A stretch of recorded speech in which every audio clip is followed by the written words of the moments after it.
This must be the place. We got Taco Mori home to Marty, and this is my brother Kurt. Let's go, Marty guys. and Curtis. Now you guys have your own little business here. Yeah. A killer business runs 6 months of the year. Yes. Yeah, we open up in May and close in October. And how long have you been running the business here? It's our 7th year.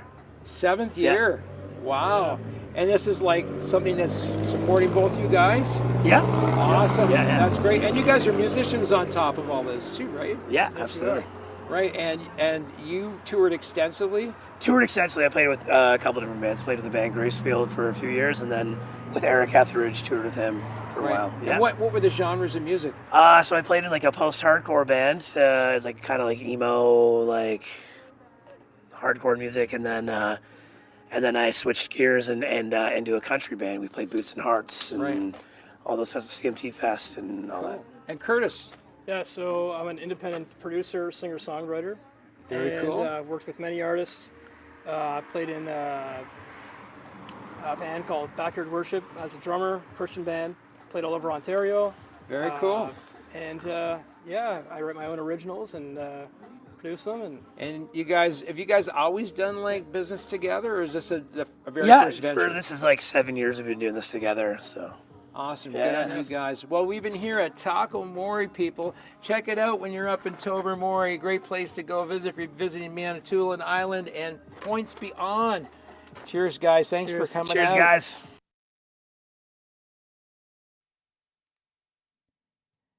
Well, those guys were original. With kind of the cool thing was I was on a vacation a while back. We were on a motorcycle ride up to Tobermory, and these guys had this taco wagon, and they were playing music outside the taco wagon, and I was intrigued to go there, and then to learn that the two brothers that ran this taco wagon called Taco Mori turn out to be musicians. There's that 3 degrees of Kevin Bacon that we're always talking about, Sean.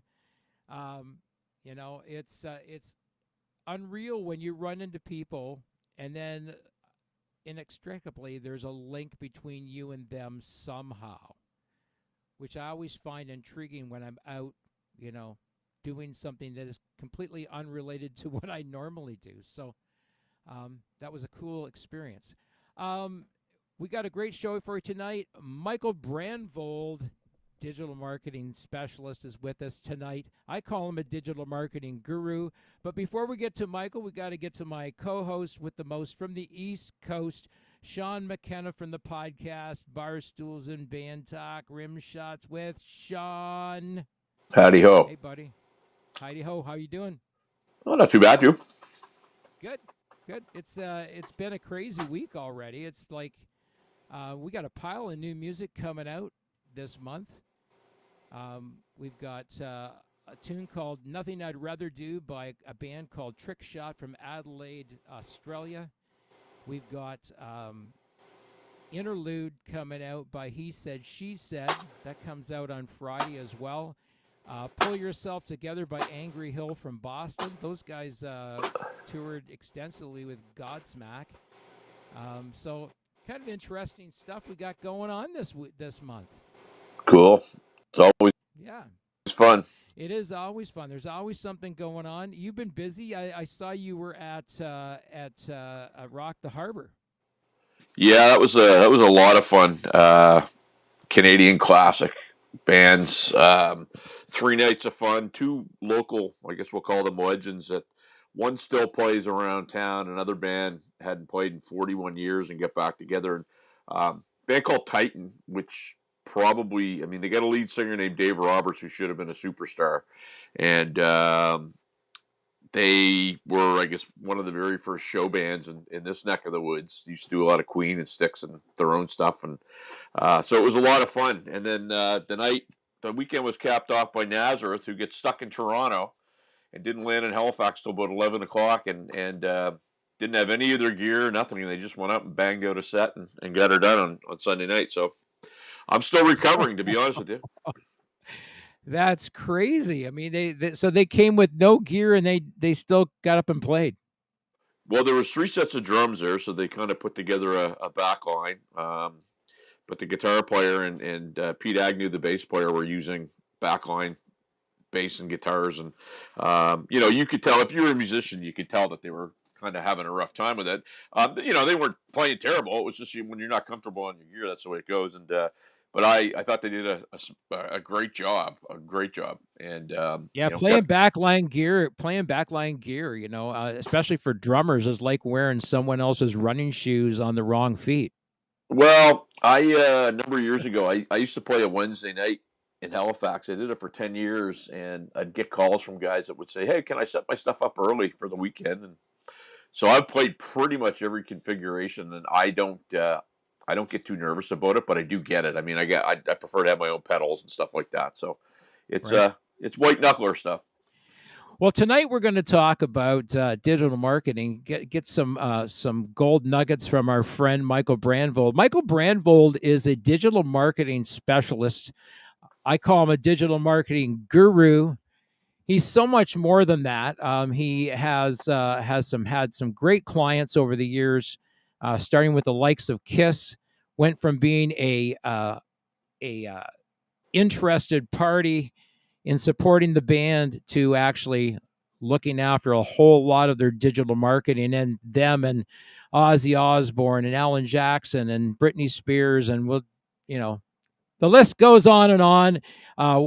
I think except maybe he's doing stuff with Foghat. I know he's doing a whole bunch of stuff. He's a busy guy. He's also got a podcast. We'll get him to talk about that for a couple of minutes tonight as well, because it's a great podcast and you should be listening to it, definitely.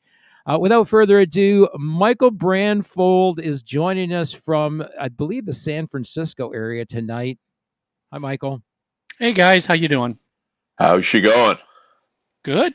Glad to be back. Are you're representing, or you were working with Carmine Appice too, were you not? I worked with him in relation to the Cactus album that was just released. I did PR for a couple months on that one. Awesome. I wish I had some of those records behind me. Those are cool.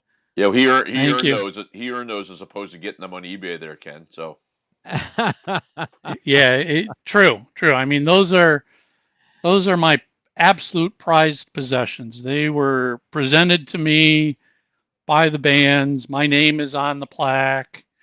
Yeah, those mean a lot. There's a couple of platinum albums there behind you, right? I think everything is gold. It's just light reflections. Okay, because they almost look platinum from here. Yeah, I don't think they are. No, none of them are platinum. They're all gold albums, although in this day and age, I mean, like those top ones are silver vinyl, but that's not platinum. They didn't. Some of those albums that were gold when those awards were given out eventually became platinum. Some of those albums, if they get recertified, I'm sure they are. Yeah, some cool stuff on that. And what denotes sort of gold and platinum standard today in terms of the world of streaming? Well, gold and platinum are still the same quantity, meaning gold it varies from country to country. So in the US, a gold award is for 500,000 units. Platinum is for 1 million units. And other countries, it's going to be a smaller quantity. It's based on they kind of just look at it as based on the population size and stuff like that. So I don't know what it is in Canada. Is it like 50,000? I think it's gold, 100,000 for platinum. 23,000 of whatever car you drive, I think, is what. Yeah. And gold is 50 up here. Yeah, gold is 50, platinum's 100. Every country around the world has different amounts. And back in the day, it was album sales, and like a double.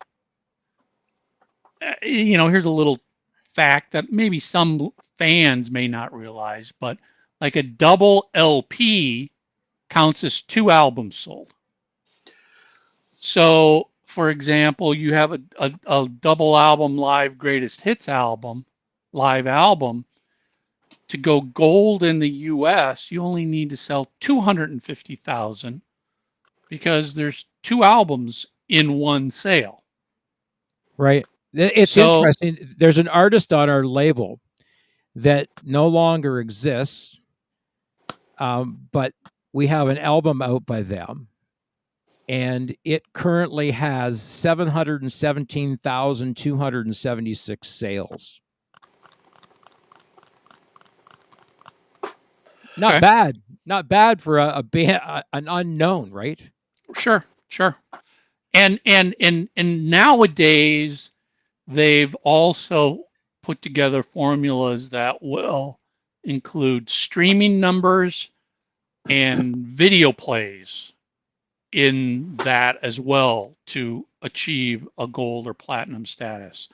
And I don't have the exact formulas in front of me. Right. It's like, I'm just making up, like 1,000 streams count as one sale. Huh. Right. Or X amount of plays on YouTube count as one sale. Right. So they've adjusted what you need to do to achieve gold and platinum status. But even doing that, it's pretty rare for, especially rock acts. It's pretty rare for a rock act to get gold or platinum these days. Yeah, go ahead, Sean. I have a burning question, Michael. And I've been thinking about it for about a week now. Actually, not quite that long since your last podcast, but it's a two-parter. If you can, explain to me the Brave Words record label, because what's going on there with Paul Di'Anno and stuff is very cool. And your podcast on this the other day was I loved it. It was basically, and I'd love to hear the I guess the overall, what was the end result, or did you guys get any feedback? Because a lot of true Kiss fans, I love that album. It was I love the angle of how divisive it was and how it basically started the haters from going. So anyway, those are my two-part questions. So I'll start with the Kiss Elder part of it. That was an episode that was a follow-up to the previous week, where we talked about everybody's got, and in this case it was related to Kiss, but you could apply this to any band. Everybody's got an unpopular opinion about their favorite band that you believe in, and anytime you say it, you take shit for it.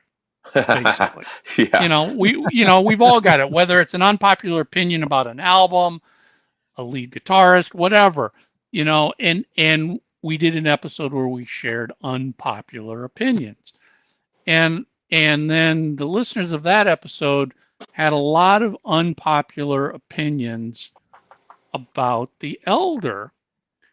But what we did a follow-up of discussing some of these comments that fans were leaving, in the sense that people were like, my unpopular opinion is that the Elder should have been a great album if they had done this and this and this, and we were like, time out.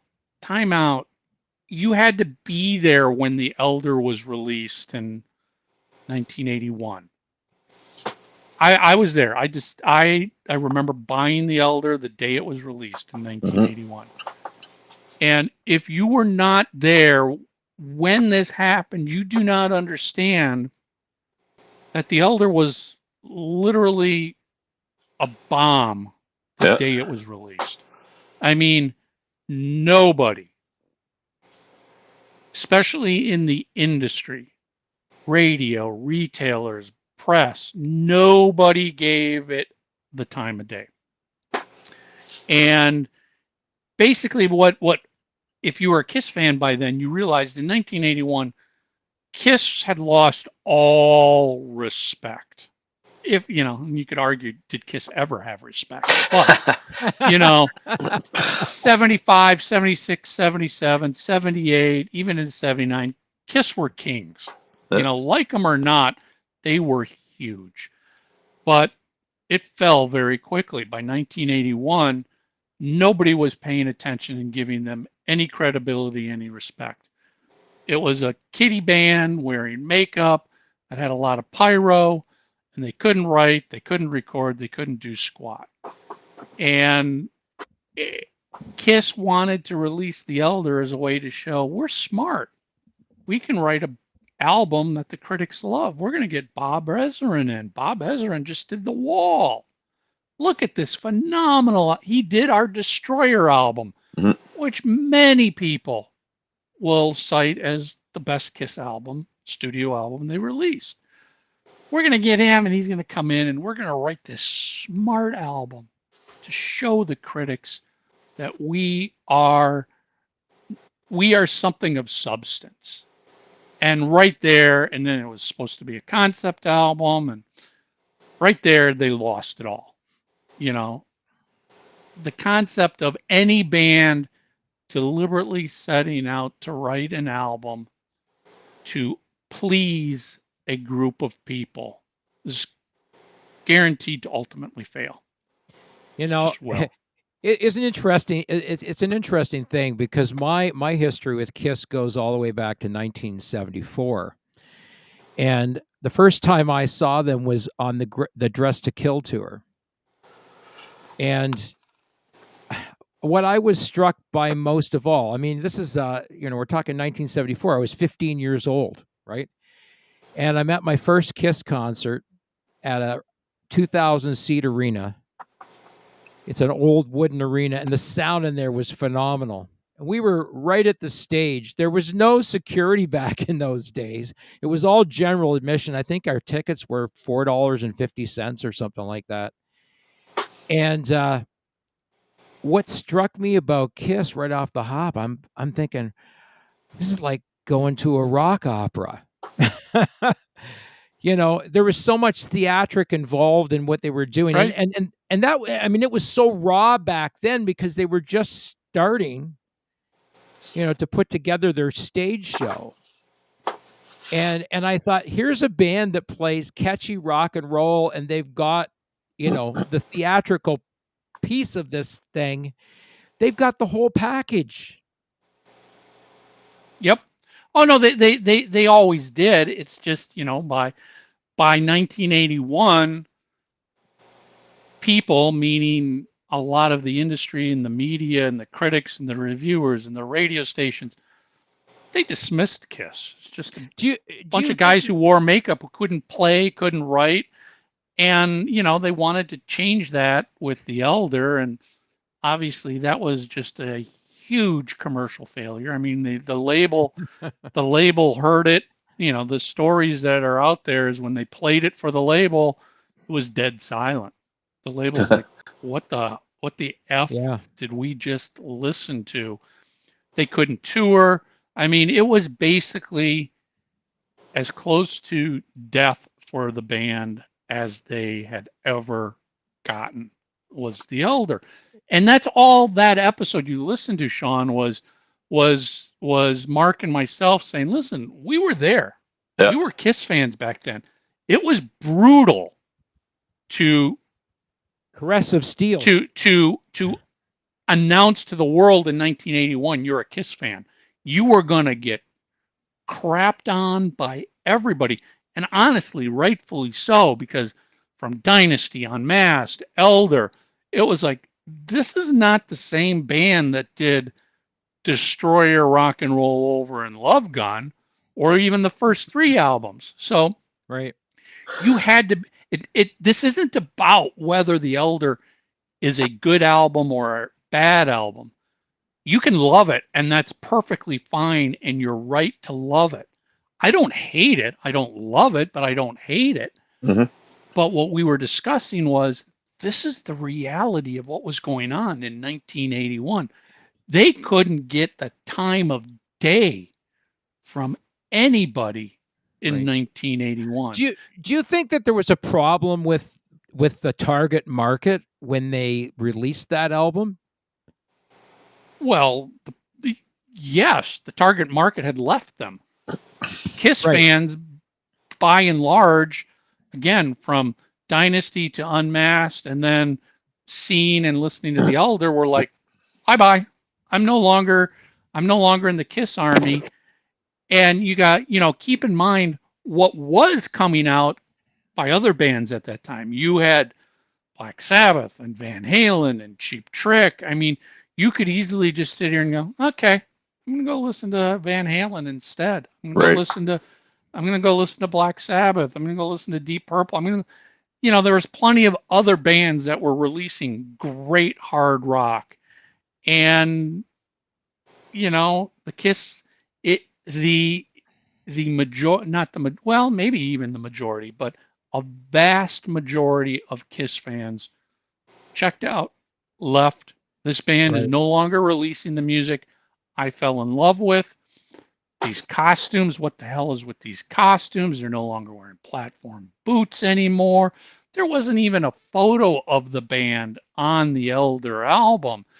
It was just like, okay, bye. Now, granted, the next album, Creatures of the Night, they went back to their roots, but even then, it was too late.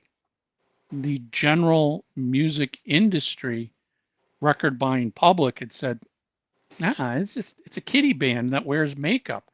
They didn't even listen to Creatures of the Night to give it its honest due listen.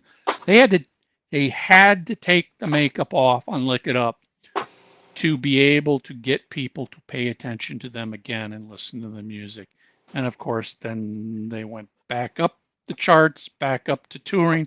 But all that episode about the Elder was, don't let your love for an album cloud the reality of it was a bomb. It was a stiff. And what we were also illustrating is many bands that have that sort of longevity have had an Elder album in their career. You could pick any band out there, as great as they are. Listen, you could sit here and go, what about U2? Well, let's look at Zootopia. Here's a band. What the fuck was Zootopia? Here's a band right here that almost fell on their face after one of their albums. That was every band has been there. Yep. If your band has enough history in it, it's been there. It's done it. It's had that sort of release, and the test is, how do they place? We got The heck is Taco going Mori. What do you- Hang on, guys. Everything just Marty and this is my reset. brother I'm Curtis. sorry, Marty guys. God. Curtis. Now you something guys, just went really have your own little bizarre business here. here. Yeah. Killer Business Wow. runs 6 months of the year. Yes. Yeah, we open up in May. Let me get rid of this is your Elder episode, Yeah, guys. that's right. that. No, this is Ken's Elder episode. This is Something live just TV. went- This Something is your just went Elder episode. Freaking I'll tell you something wonky there. I'll tell you why it went wonky. We don't need to know. It just did. Everything reset. Everything rebooted. It was weird. But to your point, yeah, Rush has had that album, AC/DC, Rolling Stones, everybody at some point has had an album where they look back and go, God, that was a fucking mistake. We listened to the record label, we listened to the managers, we had listened to critics, whatever. They were like, in hindsight, they can all look back and go, we shouldn't have done that.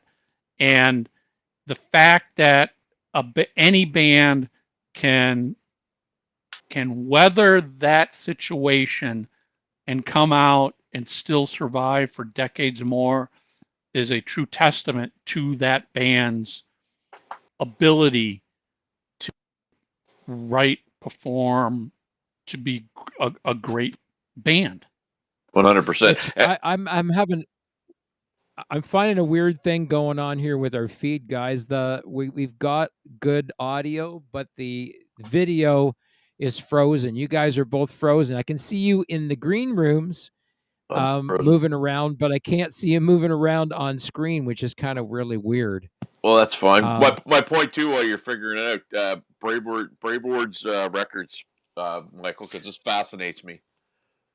So Brave Words Records is something I've known Metal Tim at Brave Words for well over a decade. Love the guy, super nice guy.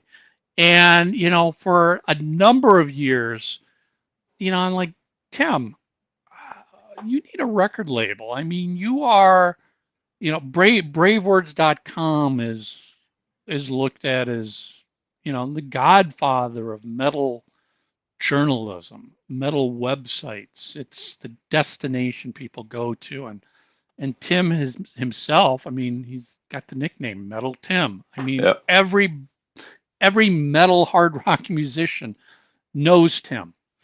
And I was just like, you need to have a label. And he's like, I would love it. I've always wanted to. And he and I worked for a few years to try and make this happen. And finally we found the right people. And yeah, I mean, Brave Words Records launched, I don't know, about a year ago, but the first two releases from the label came out just last month, just over a month ago.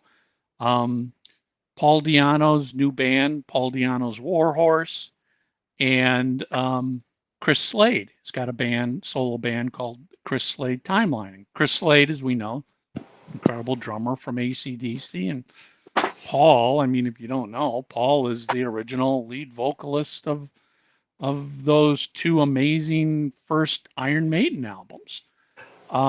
So yeah, it's not just releasing the music, but it's bringing the Brave Words assets to the table, meaning, okay, as an artist and on that label, you're going to get plenty of exposure on bravewords.com and the Brave Words socials.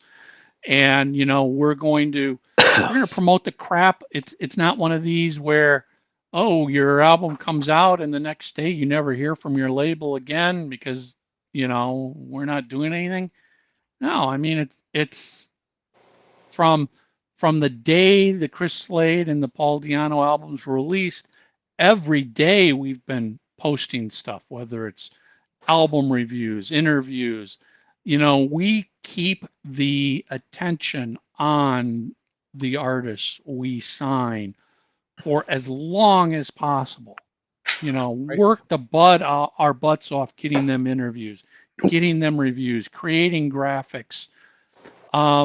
So, it's a labor of love for Tim, and I'm proud to be working with him on that. I kind of lead up all the marketing efforts for the Brave Words record label, and we've got a couple artists, coming out this Friday.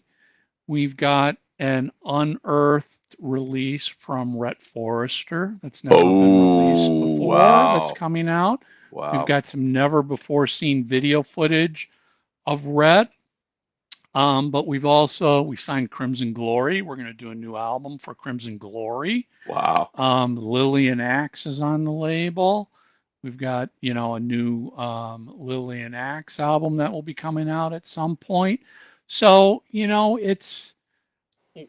we're rock and metal fans. We love the music, we love the bands, and it's not just, like I said, put the release out, release day, that's it, thank you, we know that's the bulk of our sales and we're done, we pull the plug. No, I mean, we're doing the marketing, we're doing the press releases and the Is PR. this all digital? Is this all digital, Michael, or is it Depends on the artist.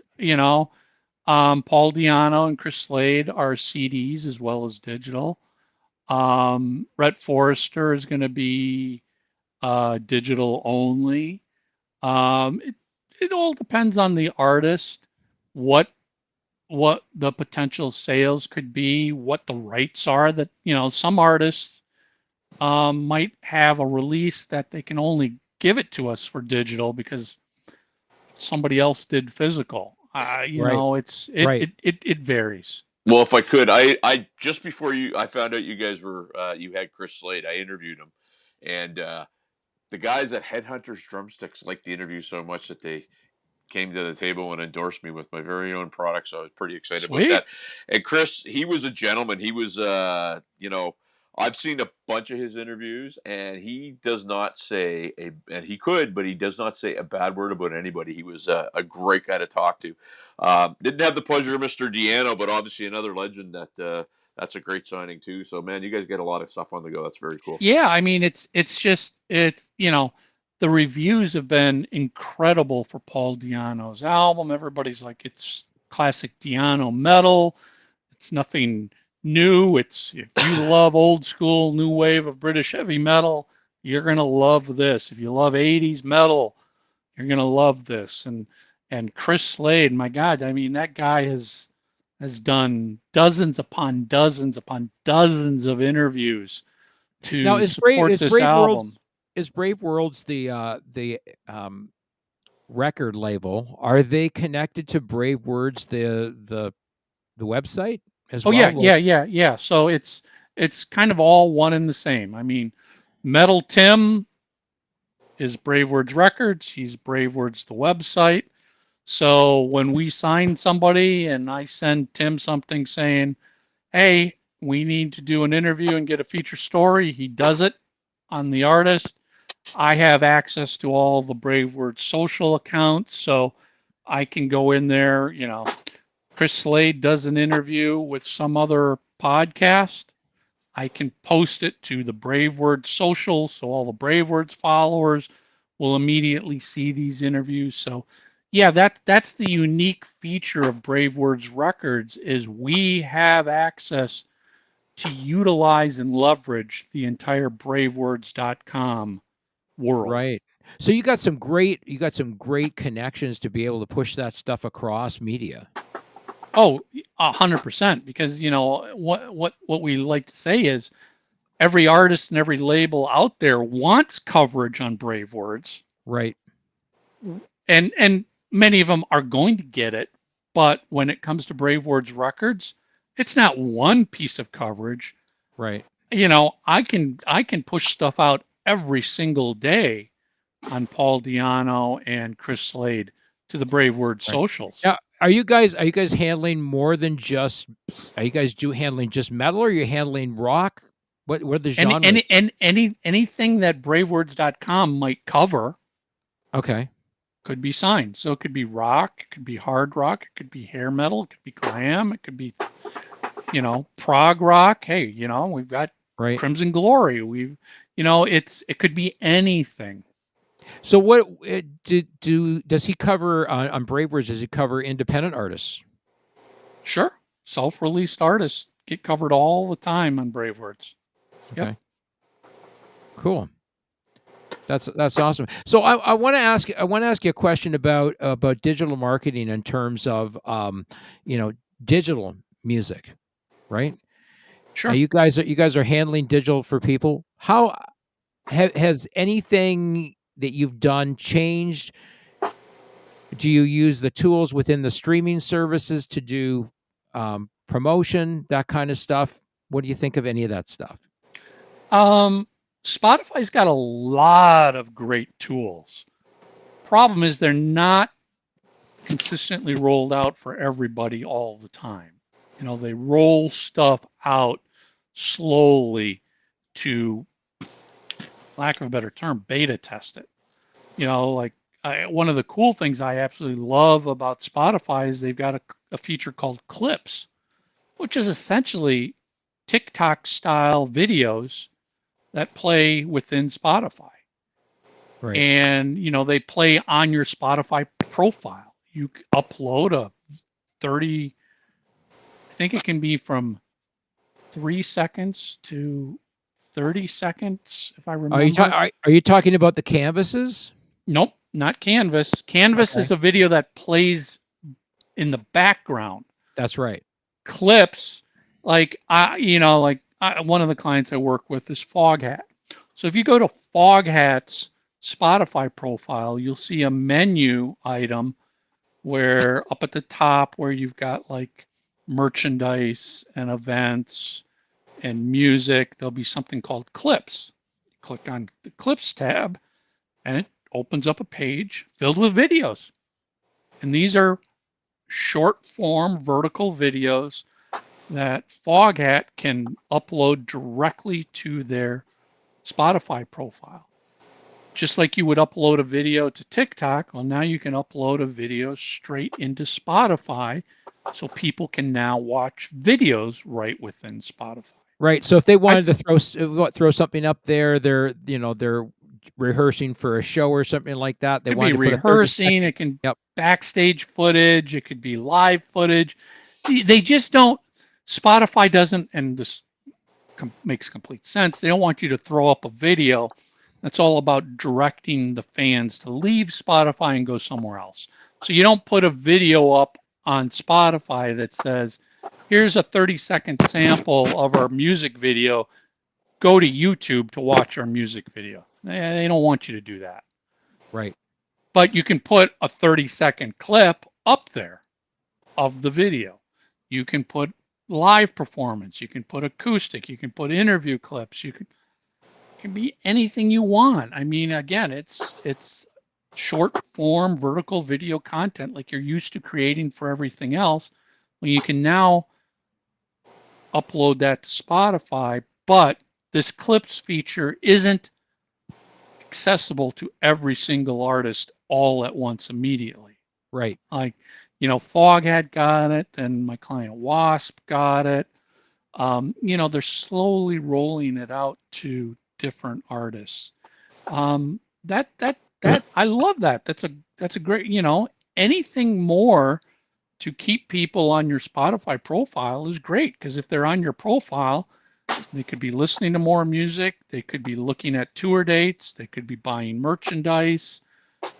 There's a lot that you have the ability to get that fan to do.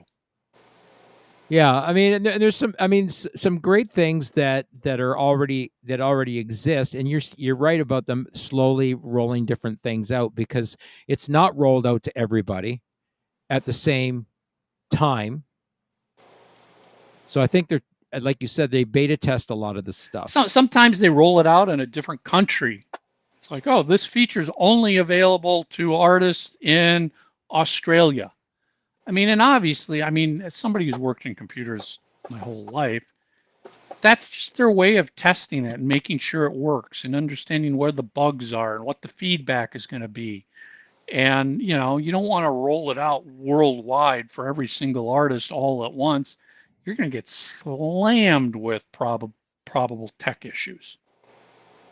So they start in one country, or they start with a small subset of artists that, let's be honest, will get people to actually use and watch that feature, as opposed to, there could be a small artist that's got, 100 followers. How many people are going to actually watch a video on their profile? It might be one person watches one video one time. You don't get a lot of feedback as to how well it works from stuff like that. I mean, all these things are geared towards engagement, right? Yeah, it's engagement. It's keeping people on the profile. The more things they can, again, they can click on a tab and they can see all your bands in town tour dates. Then they can go buy the tickets. You can link a Shopify store to your Spotify profile. So you go to the merch tab. There's all your t-shirts and your CDs and your vinyl can be purchased right there. There's clips. They can watch videos right there. So, and obviously the music tab, they can listen to music right there. It's great. Keep all, rather than, listen to music on Apple Music, but then you want to watch a video, I got to get you to leave Apple Music to go to TikTok or go to YouTube. When you ask somebody to go from one place to another, there's a good chance you're going to lose a lot of people in that good transition. High possibility for that. What other sort of organic things do you see out there in terms of things that independent artists could use for marketing, aside from Spotify for artists? I mean, I say this over and over. Every artist needs to be using Bands in Town. If you're not using Bands in Town, you're not serious. I will go to that extreme. You are not a serious musician, serious about your career, if you are not connected and using your Bands in Town profile. Bands in Town is not just for posting tour dates, although it's great for that because, as I just said, you post your tour dates on Bands in Town, and then you connect Bands in Town to your Spotify, which is super easy to do. Now all your tour dates show up on Spotify. Why wouldn't you want that? You drive fans to listen to your music in Spotify. Now they can see your tour dates there as well. Bands in Town has the ability to create email lists. They'll host email lists. They'll send out email blasts for your email list. I think if you send out 16,000 emails a month, they're free. And after that, they're like dirt cheap to send out more than 16,000 emails a month. You can message all of the people. So Bands in Town is just like everything else. Fans come and follow you on Bands in Town. I'm checking it out right now, actually. When they follow you, they are probably, not probably, in my opinion, they are more valuable of a fan than somebody who likes your Facebook page, likes your Instagram page, follows you on TikTok. Those can be very casual fans on those social media accounts. I just posted the link in the chat, Michael, so people can grab that and find out. Is there a cost to join Bands in Town? 100% free, and there's a good chance your band is already listed in Bands in Town and has already got fans following you, because as your shows are set up by even venues, they can automatically be sucked in because they're on Ticketmaster or other ticket platforms. They're already set up and created in there. You go to, and I think the URL for bands, so if you go to bandsintown.com, that's the consumer fan front end. That's where, as a fan, you go search for an artist, follow an artist, see tour dates, see photos, see reviews, see messages the band sends to their fans. If you're a band, you want to go to, I think it's artists.bandsintown.com. Think of that as your Spotify for artists. And I'm actually going to copy that and put that in the chat as well. That's where you as an artist go in and claim your profile. And you'll claim it. They'll have you go through a number of steps. Connect it to your Facebook page so they can see that you really are somebody who should be claiming this. And then once you've got that access, now that back end access that you have as an artist, you go in there and upload all of your shows. You create landing pages for your tour dates. Yep. You can create landing pages for album releases to gather email addresses. You manage your email list there. You connect Spotify, Shopify, your merch store can be connected to your Bands in Town profile. And you send messages to everybody who follows your band. So, I won't name names, but I've worked with artists who never connected and accessed and grabbed their Bands in Town profile. I did it for them once I was working for them. And I went back and said, there's already 6,000 fans following you on Bands in Town?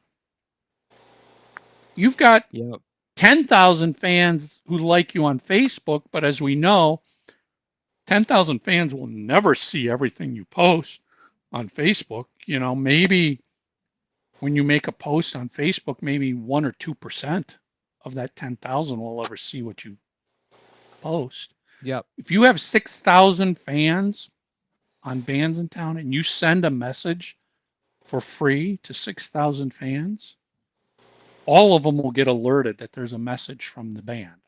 Now, they may or may not open the message and read the message, but they all get notified that this band just sent you a message.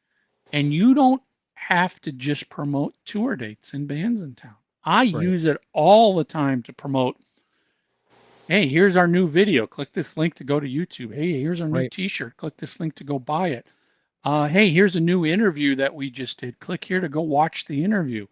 You can promote anything you want to your fans in bands in town. You should always be telling your fans to go follow you on bands in town. It's more valuable than a Facebook follow. It's more valuable than an Instagram follow. It's more valuable than a TikTok follow, because the fan that follows you on bands in town went there for the specific purpose to follow you for tour dates. They are a big enough fan that they want to know about upcoming tour dates. And here's the really cool thing. Once you start putting new shows into bands in town, a new show gets entered, and bands in town automatically notifies all of the fans within the region of that new show that there's a new show that's just been posted. Yeah, and So, you also talked about the importance of artists, posting things, like making frequent posts, asking people to check out their music. oh yeah, you gotta always tell people, go subscribe to our YouTube, go follow us on Bands in Town, go follow us on Spotify. You have to ask and direct fans to go there. You make posts all the time on your Facebook that say, go follow us on Bands in Town. Every couple weeks, make that. You can add your bands in town to Linktree as well. You can have all of your bands in town dates automatically displayed right within Linktree. You got to tell your fans to go do this, and they will. You'll get a few fans every time you ask. Keep asking, keep asking. You cannot ever assume that a fan is going to go subscribe to YouTube, or follow you on Spotify, or follow you on Bands in Town. Don't ever assume. You assume, you make an ass out of you and me. Yeah. You've got to ask. And when you ask, they will follow. They will act upon it. And like I said, that Bands in Town fan is so much more valuable to you than a Facebook like. Will always be, because you can reach all of your Bands in Town followers. You can do it for free. That email list that you generate and build on Bands in Town, that's your list. You can export all of those email addresses and leave and go somewhere else with it if you want. Right. Bands in Town doesn't keep it. Do you guys utilize the pre-release stuff too as well? Like before we go live with our artist music, we publish it roughly 4 weeks before the go live date. That gives us a lot of time to market it before it actually go live, including getting people to pre-save. Do you guys use those as well, pre-saves? I'm not big on pre-saves. I'm more interested in the case of like Spotify, just go follow. Because here's the way it works. If somebody follows an artist on Spotify, every Friday, Spotify creates, unique to every single user, new release playlist for you. Every Friday. Here's the new releases for the week, just for you, Sean. And that's based off of who you follow.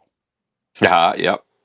So if you don't follow a band, they're not going to tell you there's a new release.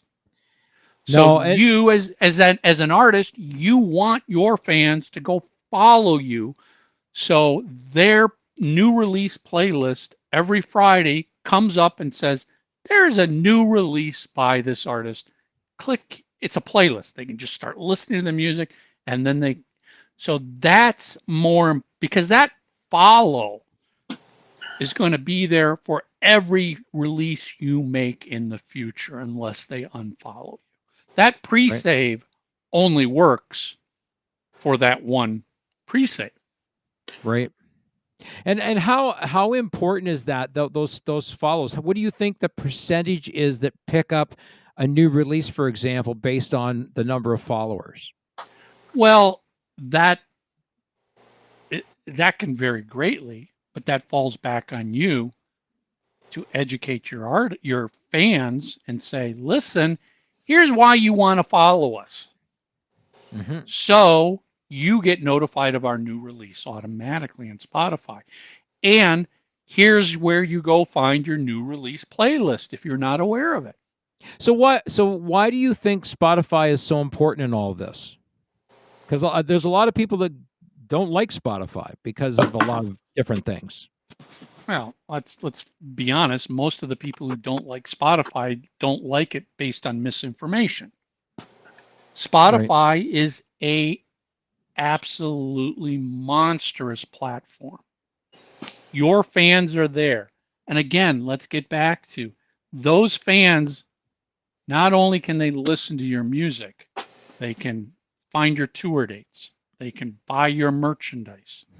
There, you can have links to your other profiles there. It's an incredible marketing tool. It's interesting. So we've really pushed on this, and and something I constantly push on the artists is work on the people that follow you on social media. Get them to follow you on Spotify, especially if they're a Spotify premium subscriber, because they'll get a notification every time something you release goes live, right? We've had a band that I picked up 2 years ago, Helix. A lot of people know who the band is. When I picked them up, they had roughly 50,000 people following them on Spotify. And currently they have 103,124. And I see a direct correlation to sales based on the number of followers that are there. Spotify is an incredible music discovery tool. And I can say this as just a fan, not as a marketing person. I've got thousands of vinyl albums. Over the course of my life, I had owned, I've gotten rid of all my CDs, thousands of CDs. I have discovered so much music because of Spotify. Because Spotify, over the decade plus that I've been using it, they know the artists I like. They know the music I listen to. They can suggest based on that. You might like this artist. You might have missed this release. You might like this song. I have discovered so much music. Now, discovering is great, but then you've got to get that fan to do something after they've discovered you. Is that buy a CD, buy a digital download, or just join my email list, or subscribe to YouTube, or buy a t-shirt. There's a lot of things you can do. It's not, if all you think as an artist is buy my music, you've got blinders on. And listen, if all you're thinking about is selling music, you're just not going to ever succeed at any level. It's not about just buying music. Your music and I don't care whether people like it or not. This is the reality. Your music is a marketing tool to other things. Come to my show. Oh, and then while you're at the show, join my email list or buy the CD at the merch stand, buy the ticket, buy the t-shirt. You know, there's so much. I've always asked clients, I'm like, what would you rather have? Would you rather sell a track for 99 cents, or would you rather give it away for free in exchange for an email address? And the answer should always be give it away for free in exchange for an email address. Why? Because if you sell a track for 99 cents, good chance you will never know who bought it. You're never going to get the customer information from wherever it was sold. That's not your information. iTunes is never going to tell you who bought your music. Here's an interesting thing. Anybody who buys digital music off of my website, they have to give up their email address in order to buy the music, and they do. And we're collecting email addresses. We're collecting thousands of email addresses. And listen, that's the same thing on iTunes. You have to have an email address and an account, and we all know damn well Apple collects and uses those emails. How many emails do I get every frickin' week about new releases and you might like this and everything else?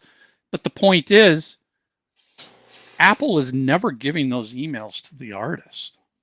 Ticketmaster never gives the customers who bought your tickets the email addresses. Yeah. I get a notification every time someone buys music off our website, and I get their email address. And oftentimes I'll send out an email. Thank you for the purchase. Thanks for buying our artist's music. But and I don't know. I mean, do you then turn around and give all that customer information to the artist? That information we use the information for marketing the artist's music, right? So even in that sense, yes, you're using it just like Apple to market the music. Yep. But the artist doesn't have that customer information. If an artist left you at some point, you keep the info. The artist doesn't take all of that customer data. Oh, I'd give them the info if they left me. I have no use for that info if they leave me, right? That info is used to market the music currently. If an artist wants to know who buys music off their website, I'm happy to provide them an email list. It's exhaustive. Well, and that's good for you. Good on you, but the vast majority of retailers, I mean, first of all, unless the customer is opting in to have their information shared with another party, legally you can't do that. Right. They have to opt in and say, yeah, I'm happy for you to give my name, email address, whatever, blah, blah, blah, to another party. Most people are not going to do that because that's got the potential of, okay, I could be ending up on a spam list somewhere. But the point back to the original question is, if an artist gives away a song in exchange for an email address, now that artist has an email address of a fan who they know wanted music by them, who now the artist can sell over and over and over multiple times via an email blast to that fan anything they want. More music, tickets, merchandise, tour dates, whatever. So you got to think in the longer term of, oh yeah, okay, great, I could get 99 cents right now, and if I sold 100 of these at 99 cents, that's some nice money that we as the band could have. But how easy is it to you to sell to those same 100 people 30 days from now when you've got a special edition t-shirt for that song they just bought? There's probably a 99% chance you can't. No. Unless you built an email list or drove the fans to a platform like Bands in Town where the algorithms are not in play. There's no algorithm overseeing who gets to see what you post on Bands in Town. Everybody sees it. Yeah. Just like if you follow on Spotify, you will always be notified of that artist's new release. If you subscribe to a YouTube channel, you're always going to be alerted of a new post or a new video on that YouTube channel. Every subscriber will be. Again, they may or may not act upon that notification. That's right. But 100% will be notified.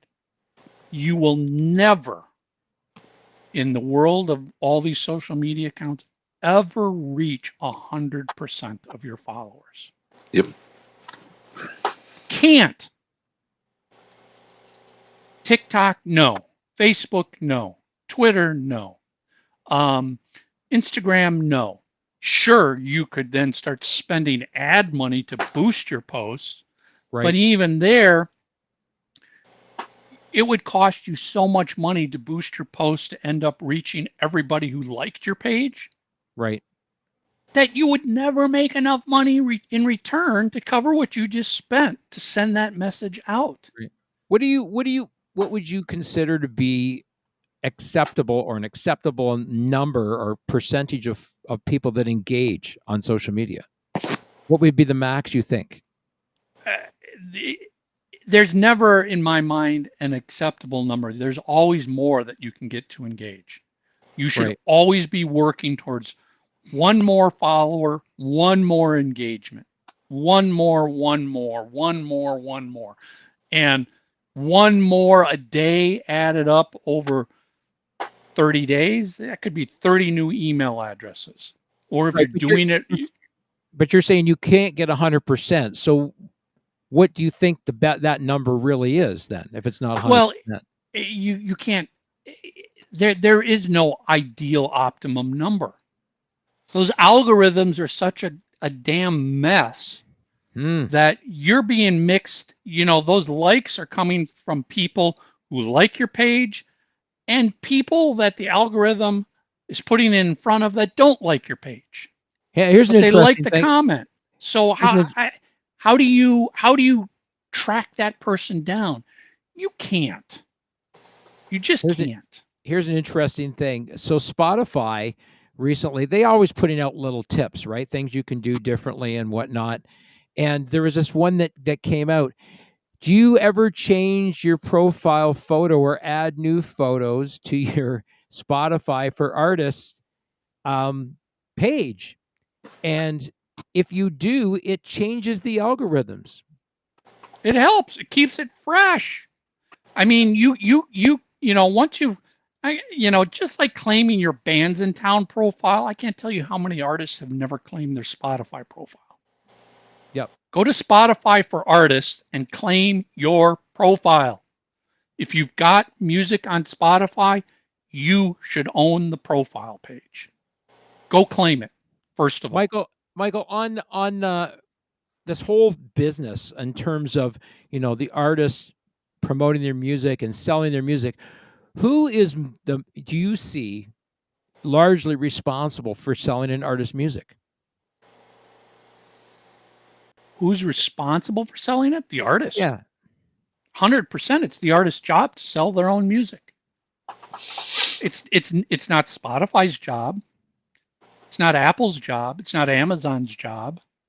It's your job. Those are just large destinations where everything's available.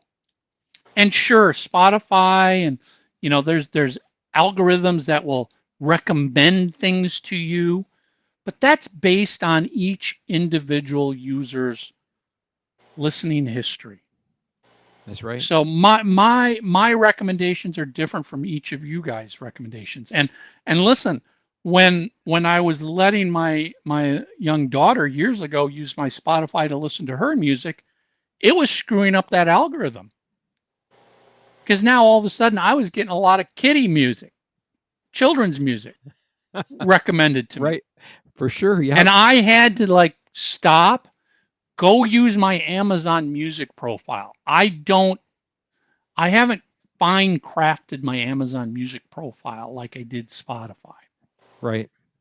But it's, Spotify and these places can help present you and make you discoverable, but they're not going to sell.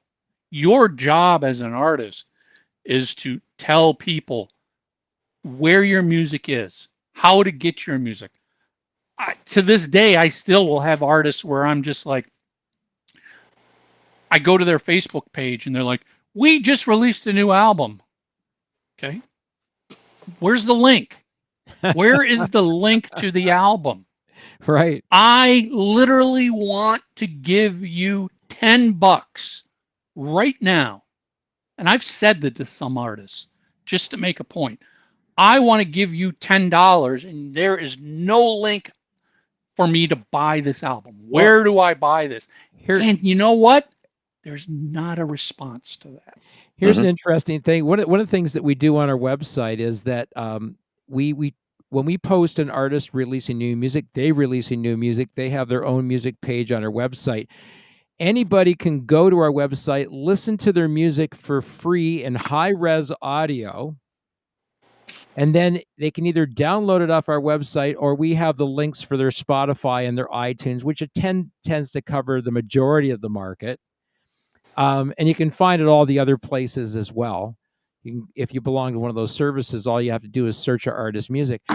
The cool thing about that is that people can listen for free. They can go to our website, listen to the artist music for free, and decide whether it's worthy of them downloading it, streaming it, doing whatever they want to do with it. Well, that's the big thing about all of these digital services. It's discovering music. And in the long run, you're hurting yourself by not being on these platforms.